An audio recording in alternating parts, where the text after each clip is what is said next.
नमस्कार दोस्तों। अभी जो आप अपने स्क्रीन पर देख पा रहे हैं ये पोस्टल असिस्टेंट और सॉर्टिंग असिस्टेंट का डिपार्टमेंटल एग्जामिनेशन का फॉर्म है। ये आप हेडिंग में देख सकते हैं, application form for limited departmental competitive examination for promotion to the post of postal assistant, circle office and regional offices, postal assistant post office and sorting assistant railway mail service from eligible officials for the vacancy year 2024। तो 2024 की जो vacancy year है इसके लिए form fill up करनी है। और इसके रिगार्डिंग दोस्तों बहुत सारे मैसेजेस रिसीव हो रहे थे कि ये फॉर्म कैसे फिलअप होगा, क्योंकि इसमें ज़्यादातर कैंडिडेट्स को जो डाउट आ रहा है वो लेवल 1, 2, 3 को लेकर है कि यहाँ पर क्या फिलअप करना है, नेम ऑफ पोस्ट फ्रॉम। तो पूरा डिटेल हम इस वीडियो में देखेंगे स्टार्टिंग से एंडिंग तक, कैसे इस फॉर्म को फिलअप किया जाएगा और क्या गलतियाँ नहीं करनी है वो सब इस वीडियो में हम देखने वाले हैं। और इसमें जो एलिजिबल ऑफिशियल्स है, इस एलिजिबल ऑफिशियल्स का मतलब यहाँ पर एमटीएस, मेल गार्ड और पोस्टमैन ही है। इसमें जीडीएस का कोई रोल नहीं है।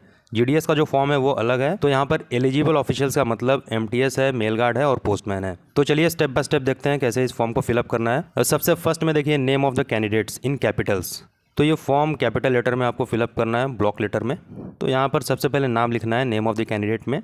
उसके बाद जेंडर है, जेंडर जो भी है मेल फीमेल। और डेसिग्नेशन में आप जिस पोस्ट पर हैं अभी, अगर आप अभी एमटीएस के पोस्ट पे हैं तो आप सिंपली एमटीएस लिखेंगे, मेल गार्ड है तो मेल गार्ड लिखेंगे और पोस्टमैन है तो फिर पोस्टमैन लिखेंगे। और फोर्थ में देखिए name of the division unit, जिस डिवीजन में आप अभी वर्क कर रहे हैं उस डिवीजन का नाम यहाँ लिखना होगा। फिफ्थ पॉइंट में डेट ऑफ बर्थ आपको लिखना है, जो भी मार्कशीट पर है वही डेट ऑफ बर्थ यहाँ लिखना है।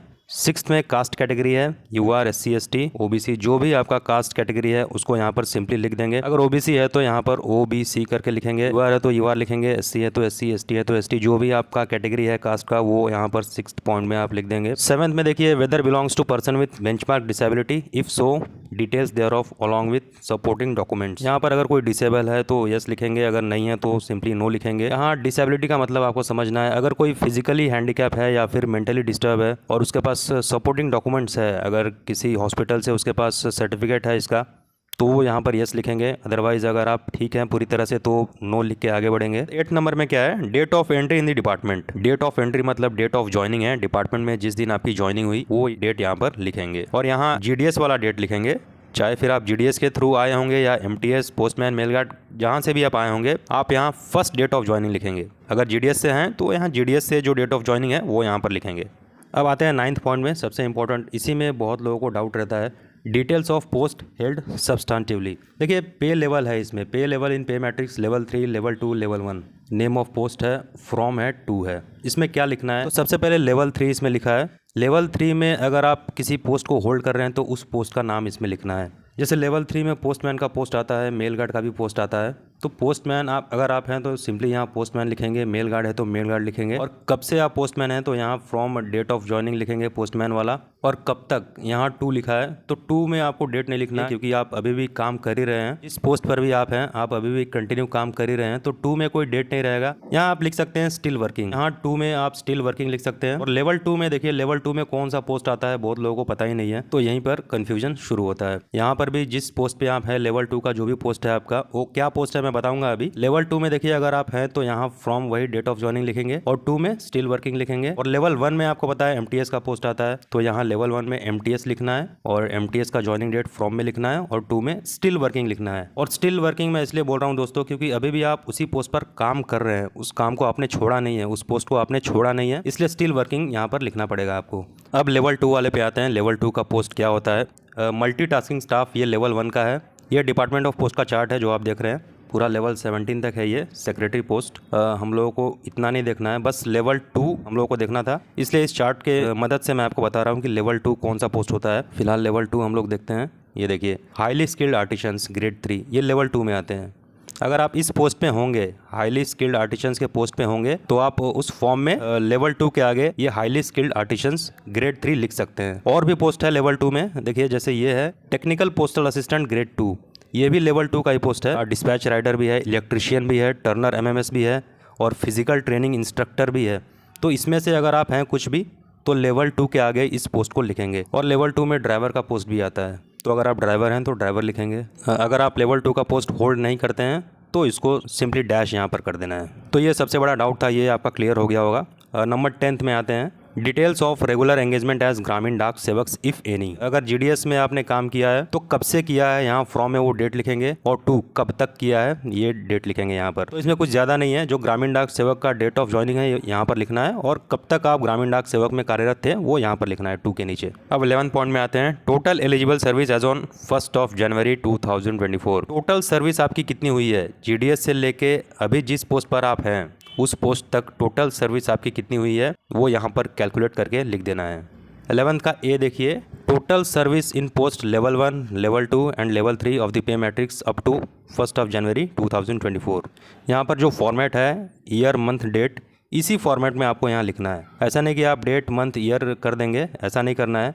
जो फॉर्मेट यहाँ पर दिया गया है इसी फॉर्मेट में आपको फिलअप करना है। पहले आपको साल लिखना है, फिर मंथ लिखना है, फिर आपको डेट लिखना है। और इसमें क्या है, total service in post in level 1, 2 and 3, मतलब तीनों लेवल में अगर आपने काम किया, पूरा मिलाकर कितने साल आप रहे वो यहाँ पर लिखना है। सपोज अगर आप एमटीएस है लेवल 1 में, तो एमटीएस में जितने साल रहे बस वही यहाँ पर लिख देंगे। अगर आप एमटीएस भी रह चुके हैं, पोस्टमैन भी रह चुके हैं, तो दोनों मिलाकर आप कितने साल रहे वो यहाँ पर लिखना है। बी में देखिए, length of engagement rendered as GDS, Gramin Dak सेवक में आप कितने साल रहे वो यहाँ पर लिखना है। 12th पॉइंट में देखिए, whether eligible age category A और कैटेगरी बी कैंडिडेट एज पर eligibility criteria at para 3 of notification. आप किस कैटेगरी के अंदर आते हैं, कैटेगरी ए में आते हैं या कैटेगरी बी में आते हैं, इसके बारे में मैंने बहुत बार बताया है। कैटेगरी ए क्या है, कैटेगरी बी क्या है, इसके बारे में आपको पता होगा, तो ये बार बार मुझे रिपीट करने की आवश्यकता नहीं है।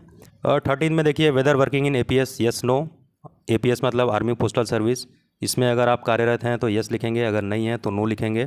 और 14 में क्या है, whether any penalty is in currency और disciplinary proceedings pending, if yes details there of. अगर कोई अनुशासनिक कार्रवाई आपके खिलाफ चल रही है, पेंडिंग है, लंबित है, तो यहाँ पर यस लिखेंगे, और वो किस कारण से है तो पूरा उसका डिटेल लिखेंगे। अगर कोई भी डिसिप्लिनरी प्रोसीडिंग्स आप पर पेंडिंग नहीं है तो सिंपली नो लिखकर आगे बढ़ेंगे। अब एनेक्सर 2 में आते हैं, इसमें ऑर्डर ऑफ प्रेफरेंस आपको फिलअप करना है। देखिए, order of preference of LGO exam for the vacancy year 2024। देखिए थोड़ा सा पढ़ लेते हैं। The candidates shall indicate the order of preference for cadre and then give order of preference for division unit as per the eligibility of the candidate and to the extent of vacancies notified for the year 2024 and to be submitted along with application form. तो सबसे पहले date of birth, उसके बाद date of joining. Date of joining यहाँ GDS वाला रहेगा। सबसे first जिस दिन आप डिपार्टमेंट में आए थे वो डेट ऑफ ज्वाइनिंग यहाँ रहेगा।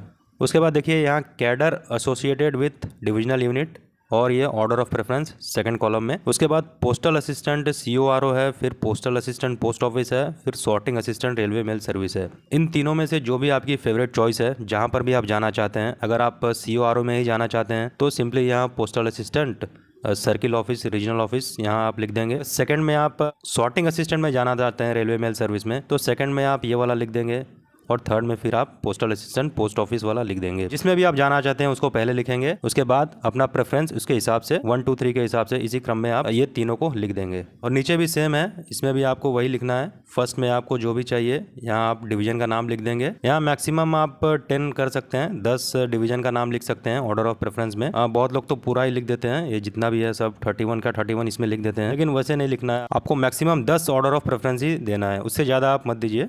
उसके बाद डेट प्लेस आप लिखेंगे, उसके बाद यहाँ सिग्नेचर करेंगे, और नीचे वाला जो है ये ऑफिशियल वर्क है, ये आपका काम नहीं है। तो ये बहुत ही सिंपल तरीका था इस फॉर्म को फिलअप करने का। और इसके अलावा अगर कोई डाउट है तो आप कमेंट बॉक्स में कमेंट कर सकते हैं। आज के वीडियो में इतना ही, मिलेंगे नए अपडेट के साथ।